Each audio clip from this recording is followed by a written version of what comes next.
I'm 65 years old, and I still catch myself thinking I should call my parents. That thought comes before I remember they've both been gone for years. I thought I had more time with them. I was wrong. I'm not telling this story to make peace with it. Peace is a young person's word. I'm telling it because at my age, memories don't ask permission anymore. They arrive when they want, and lately they've been bringing my parents with them. Time feels different now. It doesn't rush, exactly. It presses. Every day feels closer to something final.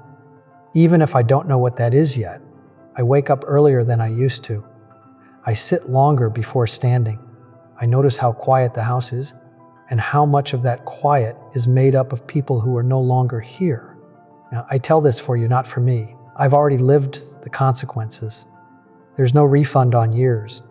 When I was younger, I never imagined I'd miss my parents this way.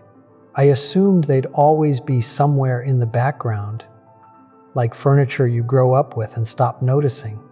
I didn't think about losing them. I thought about building my own life. In my 20s, I was eager to leave. Not because my home was bad, but because the world felt big and I wanted to step into it. My parents understood that. They never held me back. If anything, they encouraged me to go. My father shook my hand when I moved out.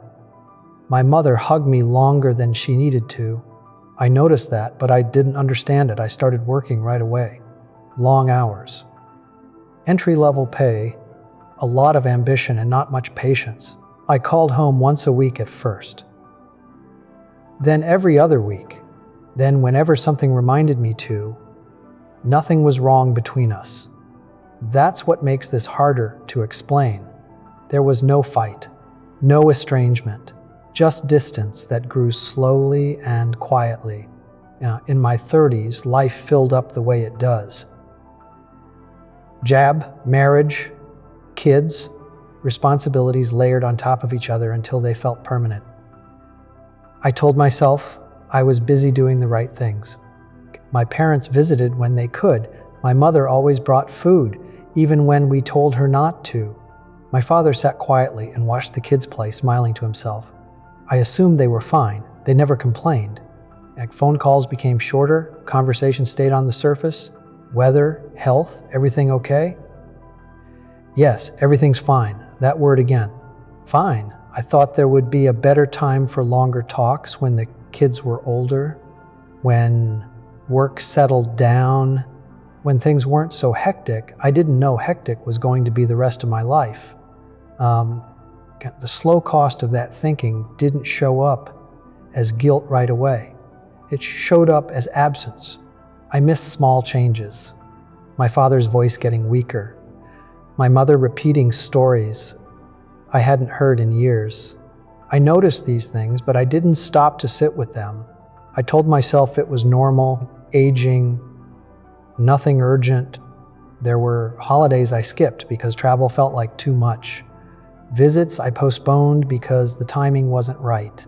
I always had a reason. They always said, next time. I believed them. The turning point came with a phone call I almost let go to voicemail. My mother's voice was strained. She said my father had been taken to the hospital. I drove there faster than I'd driven in years. Sitting by his bed, I realized how long it had been since I'd really looked at him. Not as my father, but as a man who had lived a whole life before I ever noticed. He smiled when he saw me. That smile still undoes me. He didn't die that day. He came home weeks later. I told myself that was my warning. That I'd do better now. I did for a while. Then life crept back in. My father passed away 2 years later, quietly in his sleep. There was no last conversation, no final advice, just a phone call in the middle of the night. Band at the funeral, people shared stories I had never heard. Parts of him I hadn't known. I felt proud of him and ashamed of myself at the same time. My mother changed after that. Not dramatically, just a little smaller, a little quieter. She lived alone but insisted she was fine. I visited more then, but even so, I felt like a guest in a life I should have been part of all along. Bonnet one afternoon, sitting at her kitchen table, she said, I don't hear from you as much as I used to. I laughed it off, made a joke, said life was busy. She nodded. She didn't argue. That was the last chance I didn't recognize as one. She got sick suddenly. Not enough time for preparation. Not enough time for everything I wanted to say. I was there at the end. I held her hand. She looked at me with a calm that felt undeserved. After she was gone, I went through her things. Old letters, photos, notes she'd kept for decades. Pieces of a life I had skimmed instead of read. What can't be fixed is not the big moments. It's the ordinary ones I assumed would repeat forever. Sunday afternoons, short phone calls, I'll visit soon. Time doesn't work that way. It doesn't keep backups. Andy now at Chishdawu. I understand that love isn't just something you feel. It's something you practice with time.